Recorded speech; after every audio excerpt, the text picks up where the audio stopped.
රැල්ලට වැඩි වෙච්ච ඇල්ටෝ මිලට මේ වෙනකොට මොකද වෙලා තියෙන්නේ? ඉතින් මේ වගේ වීඩියෝ දිගටම බලන්න අපේ YouTube channel එක subscribe කරලා bell icon එකත් click කරලාම තියාගන්න. හොඳයි එහෙනම් අපි දැන් යම් වීඩියෝ එකට. ලංකාව වගේ රටවල් වල මිනිස්සුන්ට පවුලේ වාහනයක් වෙච්ච 800cc එන්ජින් එකක් එක්ක බොහොම අඩු සේෆ්ටි එකක් තියෙන අපේ භාෂාවෙන් කිව්වොත් ඇත්තටම හැප්පුණොත් පපඩම් වෙන මට්ටමේ කාර් එකක් වෙච්ච ඇල්ටෝ කාර් එක පහුගිය ටික ඇත්තටම නොවටිනා ගණන් වලට විකුණුණා. ඒක අපි කවුරුත් දන්න කාරණයක්නේ. සාමාන්‍යයෙන් 2015 වගේ ඇල්ටෝ එකක් ලක්ෂ 40 නුත් උඩ තමයි විකුණුනේ. 41 42 43 මම දැක්ක සමහර මිනිස්සු 47 නුත් දාලා තිබ්බ විකුණන්න.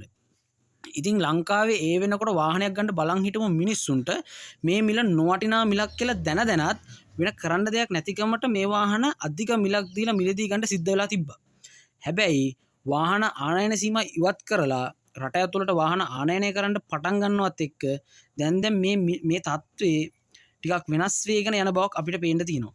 නොවටිනා ගණන් දීලා ඉස්සර මිනිස්සු මේ වාහන ගන්න පෙළඹුණාට දැන් වෙනකොට මේ මිලවල් යටතේ මිනිස්සු වාහන මිලදී ගන්න එක ප්‍රතික්ෂේප කරන තත්ත්වයක් තමයි පේන්න තියෙන්නේ. හැබැයි එහෙමයි කියලා කළුගඩකාරයෝ නම් මේ ගේම අතෑරලා නැහැ. තාමත් අධික මිලවල් වලට වාහන විකුණන්න පුදුම විදියට මහන්සි වෙනවා මේ කළුකඩ වෙලෙන්දු. හැබැයි දැන් කවුරු මොන දේ කරත් මිනිස්සු ලක්ෂ 40 ගණන් දීලා 2015 වගේ අවුරුදු 10ක් විතර පාරවල් වල පැදපු කාර් ගන්න එක නම් ඉතාමත්ම ශීඝ්‍රයෙන් අඩු වෙගෙන යනවා. මේ වාහන වල තියෙන ඉල්ලුම ඉතාමත්ම ශීඝ්‍රයෙන් අඩු වෙගෙන යනවා. මොකද කරන්න දෙයක් නැතිකමට ගිහින් මේ වාහන ඉස්සර මිනිස්සු විලදී ගත්තට දැන් ආනයන සීමා ලිහිල් කිරීමත් එක්ක මේ වාහනේ ගන්න මිලට තව පොඩි ගාණක් අතින් එකතු කරොත් ඕන තරම් ගන්න අලුත් වාහන දැන් ලංකාවට ඇවිල්ලා තියෙනවා. ඉතින් මේ හේතුවත් එක්ක අර රැල්ලට ඇල්ටෝ කාර් වලට ලක්ෂ 45 47 වගේ කියාපු අය දැන් වෙනකොට ලක්ෂ 40න් පල්ලෙහාට මිල ගණන් දාන්න පටන් ගන්න තියෙනවා.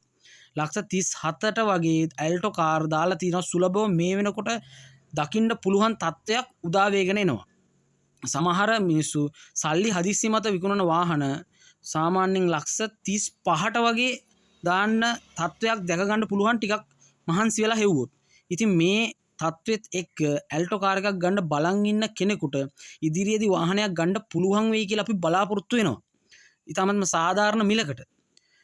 ඉතින් මේ වීඩියෝ එක ඕගොල්ලන්ට ප්‍රයෝජනවත් වුණා කියලා හිතෙනවා නම් මගේ channel එක subscribe කරලා උඩින් තියෙන bell icon එක click කරලා යන්න. බොහොම ස්තුතියි. සුබ දවසක් ඕගොල්ලෝ හැමෝටම.